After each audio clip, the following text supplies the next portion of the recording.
இந்த வேலை பண்ணாலும் கலக்கலா பண்ணி வைக்கணும். அப்பதான் நாம செய்யற சமையல் மனம் குணம் எல்லாம் நிறைந்து வாசனைக்கு மூக்கு வாயிலான ஜொண்டு ஊத்தணும். ஹாய் ஹலோ வணக்கம் and welcome to Nirmala's recipes. இன்றைக்கி நம்ம சேனலில் ரொம்ப டேஸ்டியான ஒரு மில்க் ஷேக் தாங்க பார்க்க போகிறோம். அதாவது மாதுளைப்பழ மில்க் ஷேக் எப்படி பண்ணலான்றதை பார்க்கலாம் வாங்க, வீடியோக்குள்ளே போகலாம். இன்றைக்கி நம்ம மாதுளைப்பழ மில்க் ஷேக் பண்ணுறதுக்காக ஒரு மாதுளைப்பழத்தை க்ளீன் பண்ணி எடுத்து வச்சுருக்கேன். 2 ஸ்பூன் அளவுக்கு சுகர், ஒரு 1/4 கப் அளவுக்கு பால்.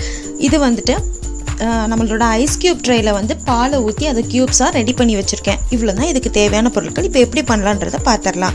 ஒரு மிக்ஸி ஜார் எடுத்துகிட்டு அதில் முதல்ல நம்ம எடுத்து வச்சுருக்க மாதுளை பழங்களையும் தேவையான அளவு சுகரையும் ஆட் பண்ணிக்கலாம். இது ரெண்டையும் சேர்த்து முதல்ல நல்லா கிரைண்ட் பண்ணி எடுத்ததுக்கப்புறமா மற்ற இன்க்ரீடியன்ஸை சேர்த்துக்கலாம். இப்போ சுகரையும் ஆட் பண்ணியாச்சு. உங்களுக்கு தேவையான அளவு இனிப்பும் ஆட் பண்ணிக்கோங்க. இப்போ இது ரெண்டையும் முதல்ல நல்லா அரைச்சி எடுத்துக்கலாம். இப்போ நல்லா அரைச்சி எடுத்தாச்சு. இதுக்கப்புறமா நம்ம பாலையும் நம்ம ரெடி பண்ணி வச்சுருக்கிற மில்க் ஐஸ் க்யூப்ஸையும் இது கூட ஆட் பண்ணிக்கிறோம். ஆட் பண்ணிவிட்டு நல்லா கிரைண்ட் பண்ணி எடுத்துக்கலாம். பாலோட அளவு ரொம்ப அதிகமாக இருந்தால் இதோட டேஸ்ட் அவ்வளோவா தெரியாது. ஸோ பாலோட அளவு கம்மி பண்ணிவிட்டு இந்த மாதிரி மில்க் க்யூப்ஸ் ரெடி பண்ணி இது கூட சேர்த்து அரைச்சி எடுத்துக்கோங்க.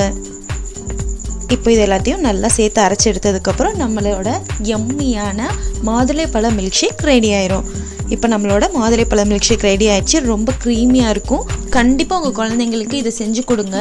ரொம்ப டேஸ்ட்டாக இருக்கும். உங்கள் குழந்தைங்க பால் குடிக்க மாட்டேன்னு அடம்பிடிக்கிற குழந்தைங்களா இருந்தாலும் சரி, ஃப்ரூட்ஸ் சாப்பிட மாட்டேன்னு அடம்பிடிக்கிற குழந்தைங்களா இருந்தாலும் சரி, இந்த மாதிரி நம்ம வித்தியாசமாக செஞ்சு கொடுக்கறதுனால கண்டிப்பாக விரும்பி சாப்பிடுவாங்க. ஸோ கண்டிப்பாக ட்ரை பண்ணி பாருங்கள். இப்போ நம்ம வந்து கொஞ்சமாக மாதுளைப்பழ சீட்ஸை வந்துட்டு மேலே ஆட் பண்ணிக்கிறோம் கார்னிஷிங்காண்டி. ரொம்ப டேஸ்ட்டாக இருக்கும். நம்ம குடிக்கிற போது அட்டகாசமாக இருக்கும். ஸோ கண்டிப்பாக உங்கள் வீட்டில் ட்ரை பண்ணி பார்த்துட்டு உங்களோட ஃபீட்பேக்கை எனக்கு கமெண்ட் பாக்ஸில் சொல்லுங்கள். இப்போ வந்து நம்மளோட மாதுளைப்பழ மில்க் ஷேக்கு நான் டேஸ்ட் பண்ணி பார்த்துட்டு உங்களுக்கு ஃபீட்பேக் எப்படி இருக்குன்னு சொல்கிறேன். இப்போ நம்ம வந்து டேஸ்ட் பண்ணி பார்த்துடலாம். அட்டகாசமாக இருக்குங்க. கண்டிப்பாக நீங்களும் இதை ட்ரை பண்ணி பாருங்கள். இன்னொரு தடவை கூட நான் குடிச்சிக்கிறேன். சூப்பராக இருக்குது.